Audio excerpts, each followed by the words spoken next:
times a year we all get together in one space and really support one another. And so it's been a long time since we've been able to get together like this, and so we could not be more excited to have an assembly today. It's a chance to just bring us all back together and just show up for that Raptor pride.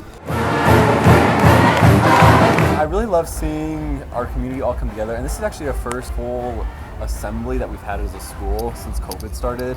So especially leadership, we're super excited to see the whole school come together during the school day. And most importantly, we get to honor our Wish kids. And so our Wish kids, they're brothers. Their names are Luis and Ricardo, and they both have cystic fibrosis. And so we've had a week full of lots of fun and full of events and spirit days. And Luis wants to go to Hawaii, and Ricardo wants to go to Disney.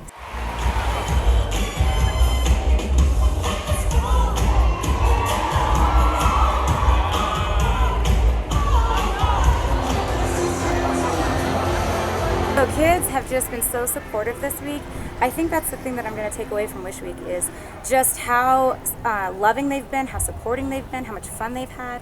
It's just been, and our staff has just really gotten involved as well. The spirit days here have just been a ton of fun, and the generosity that I've seen from this community is really heartwarming.